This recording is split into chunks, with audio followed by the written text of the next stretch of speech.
about 10:15 now, and I'm actually ready to get in the bivvy.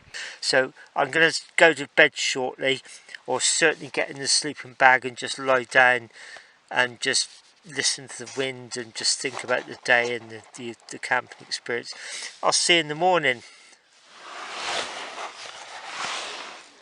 Hello, good morning.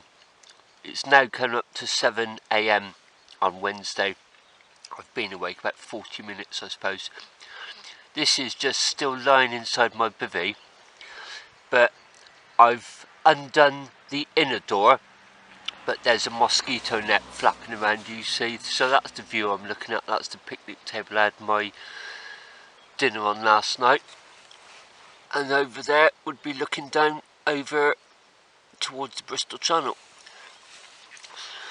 I fitted in here nice and snugly last night. It was actually quite nice to get in the end. And then, I don't know, about maybe midnight or so, I heard some footsteps, not right close, but there's a footpath just behind the picnic table, and I think maybe it's a lady walking her dog, I don't know, but it sort of spooked me a little bit. I certainly made sure I had my knife handy, and after about 20 minutes I just managed to get back to sleep.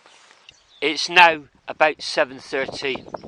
I've got some hot water on for my breakfast. Back on the picnic table, looking at that lovely view. It's a lovely blue sky this morning. There's a bit of wind. It's got a bit of a nip to it, but nowhere near as strong as it was yesterday. Looks like it's going to be a nice day. I can feel the sun on the back of my neck already. I've got quite a few layers on actually, just to protect myself from the wind. And then you can see there's 3 campers up there. They definitely stayed the night. I've just had my Wayfarer meal.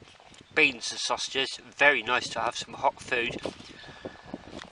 Once again, I would say not massive portions, but it's okay. I've also got a couple of rice cakes as well, just to top me up if I need it before I get to the shop.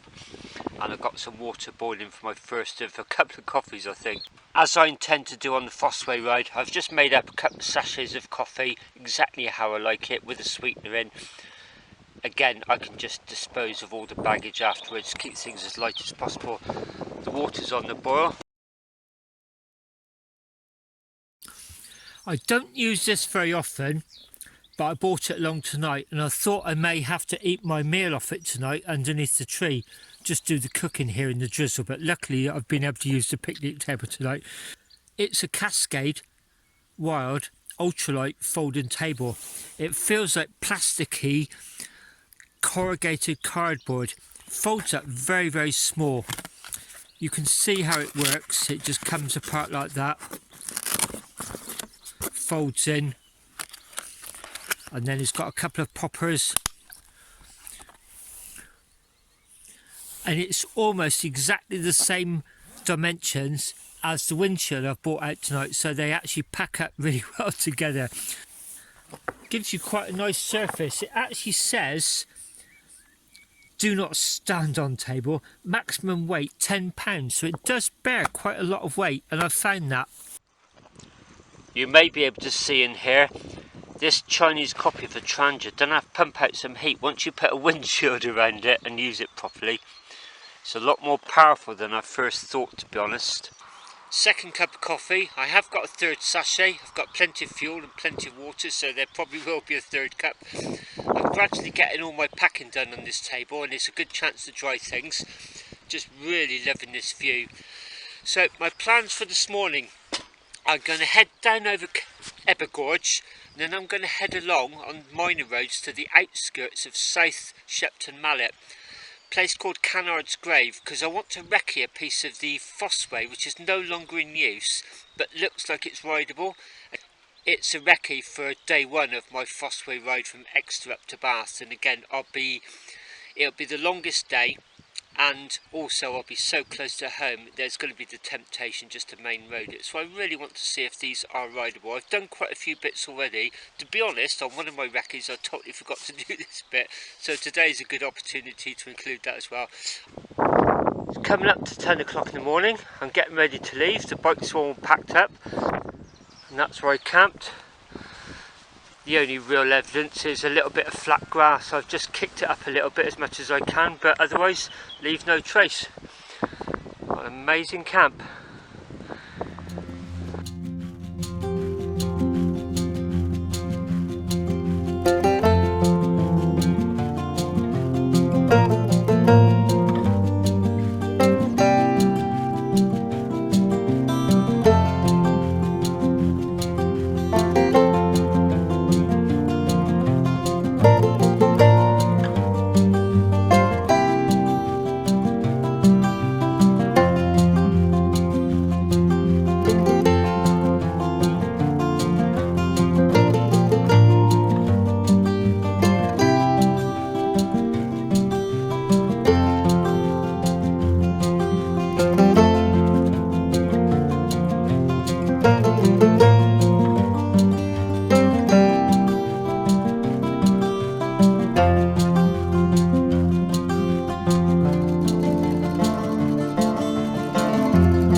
Just at the far end of Wookey Hole village, you can see the top of the Mendips there where I've just camped looking down here. But this is what sparked the idea for this camp. I was doing that 300 recently. I had in my head I was going up over the Roman road over the Mendips, which I was actually, but the access I know is much further that way on a busy road near Wells. I came through here, as I said, I started thinking, am I going to go up Ever Gorge after all? And then there was just this lane here. I must have ridden by it so many times, been unaware of it.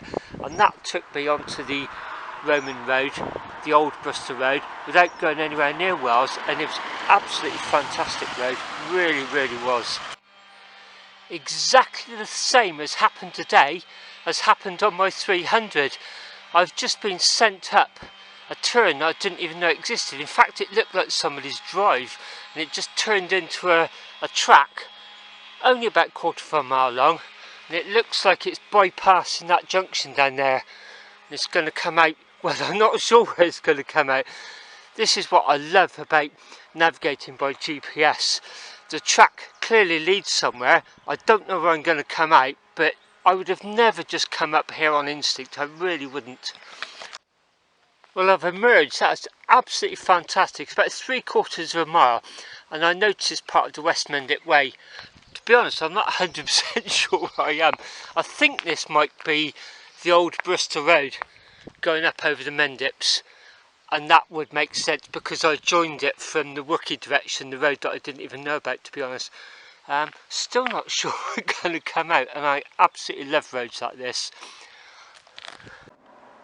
So this is where it's come out, Milton Lane, leading to Reservoir Lane. I've just come down there from the left and then joined this road about a quarter of a mile down, and I'm on the outskirts of Wells now, and I think I'm cutting down there to avoid the town centre.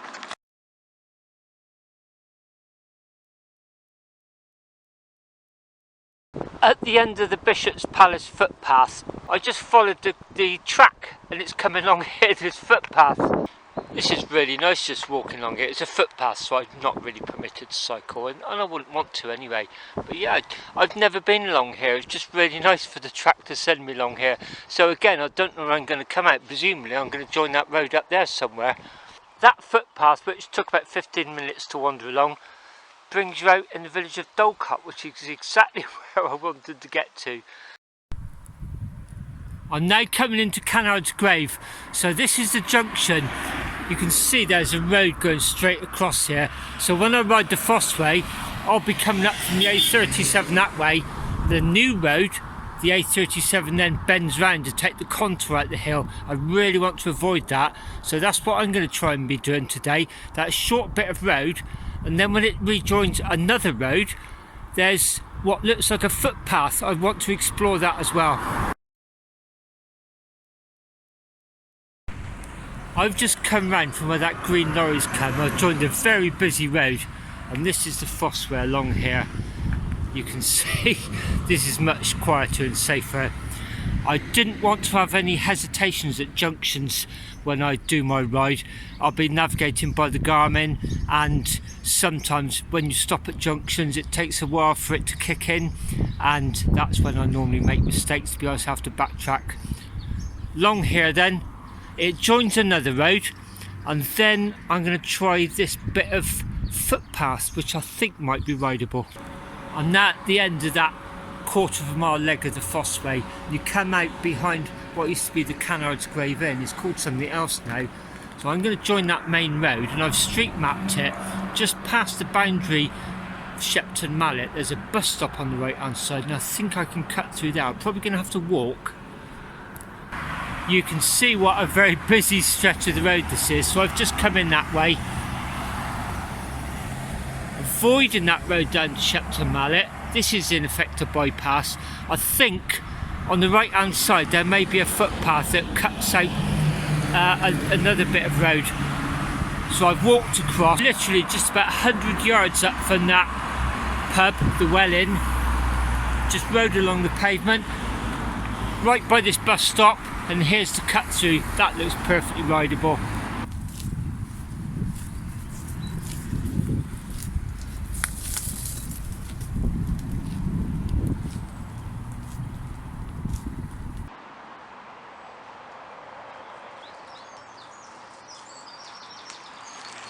Right, I'm now at the end of that short stretch. You probably hear the traffic really hurt the bar on my left hand side. I'm going to try riding along the pavement here, because there's another section of the Fosseway which I think is rideable. Again, today I want to find out one way or the other.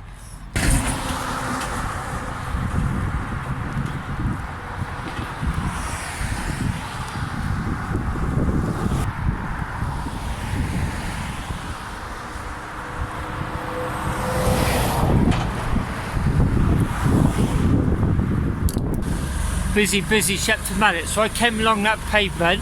I'm actually going to do a right hand turn here. I've just cut across there. I'm going to try and pavement it, and then I think I'm going right down there.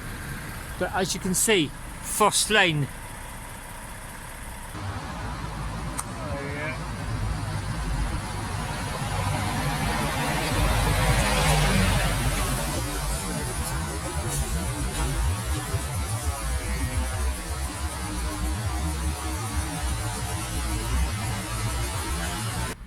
So that was Foss Lane I came down.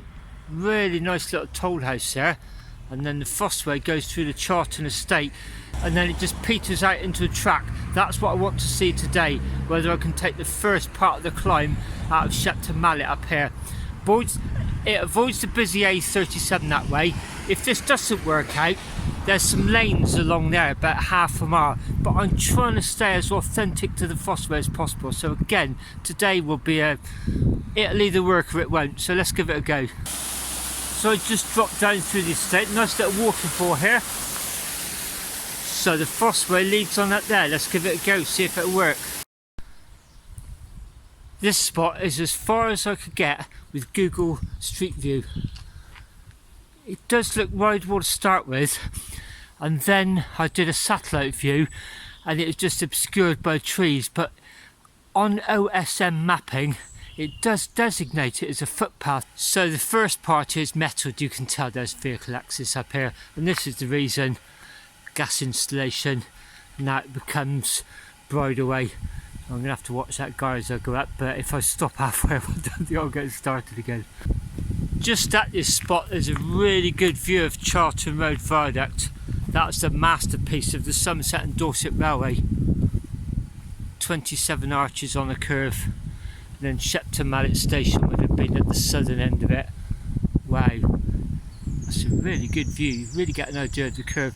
On the other side, a Kilver Court Gardens, really worth going into. £5 to get in, but they're like designer gardens. I could spend the whole afternoon there. I've done it several times.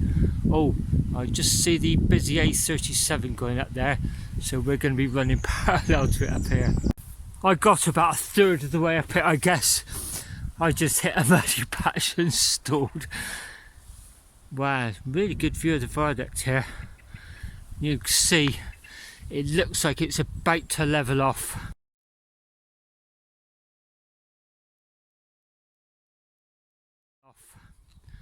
This is the first part of the climb. The second part will be going up through the woods that I did on my Fosseway recce several months back, so I'm not going to replicate that today. This purpose of this was just to try at least 3 sections of Fosseway, so this is the third of the 3. Rush hour on the Fosseway. Once you get to the summit, there's quite a level bit, which is quite easy to ride, to be honest. A bit bumpy, so you got to take your time. But a Land Rover came along, he had to give way to me. Oh, it's funny. It looks like we're just about to join a minor road. Yeah, I can see a car going along there. I always try and be as honest as possible, and I was thinking coming along there, a more accomplished mountain biker than me probably would have been able to make it up the hill. Once you get to the top, it's fine. And when that Land Rover passed me, it made me realise he's going down. So basically, you know, you can make your own mind up about that. If a Land Rover can get up and down, I'm sure a mountain biker with adequate skills could. I'm not sure about that last bit. I've definitely walked around that. It's quite deep. There are thousands of flies. I'm not sure if you can make them out. This is the road I joined on my recce several months back now, and I carried on back to Bath that way. I'd come down through the woods, so I'm not going to do that today. I'm just going to take a country lane up to the summit and then drop down to Midsummer Norton and Radstock. I'm getting quite peckish actually. I'm quite looking forward to seeing the shop so I can get some lunch. I summited the Mendips and then I crossed that main road by the Wagon and Horses pub, and then the descent down, I think it's called Knapp Summit. The descent down here into the Nettlebridge Valley is stunning, through woods and old quarries, lots of wild garlic, bluebells. You're just crossing this stream. I think this might be the River Mells or the River Froome. I'll have to check that out when I get home. Nettlebridge is that way, so that's where that kink in the Radstock to Shepton Mallet Road is, and on the Fosseway recce number 1 I went straight across. I'm going to bypass that actually. I'm going to make my way up towards Midsummer Norton, and then I'm just so looking forward to lunch. I'm quite peckish. As a point of reference, I've just come directly this way. I've crossed this main road, and this is the bit where the Radstock to Shepton Mallet Road curves around, and on my Fosseway recce number 1 I went straight through. There's almost a semicircle, and there's actually a road that goes through the village of Nettlebridge. You may just see one building there. Tracing the course to the Fosseway, it's not rideable, but if you ever walk this section, it's definitely walkable. So the direct line would be up here, which just happens to be a footpath, and there's another footpath here. Again, that's where the road goes, just as it summits, and then it goes straight along to Stratton on the Foss.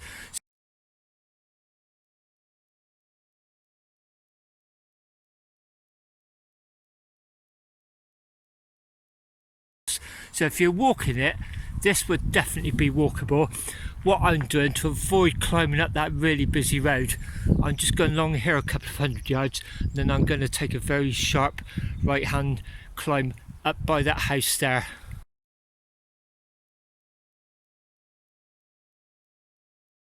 I've just dropped down into the village of Chilcompton, and this is a real lovely spot I wanted to show you. There's lots of waterfalls as you come down. It's a steep drop, but I guess this is my favourite one. Look how they've dressed it up as well. When I leave here, I'm going to turn right, head up Tunnel Lane, across Chilcompton Tunnel, drop down to Midsummer Norton Station, get on the Five Arches Greenway, the Collier's Way, and the 2 tunnels back into Bath. I've treated myself to a bit of lunch here because I'm actually really hungry. I just stopped at the co-op up there, and I saw, well, I just smelt this and I really fancied it. A slice of pizza, a sausage roll and a fizzy drink. Bon appetit.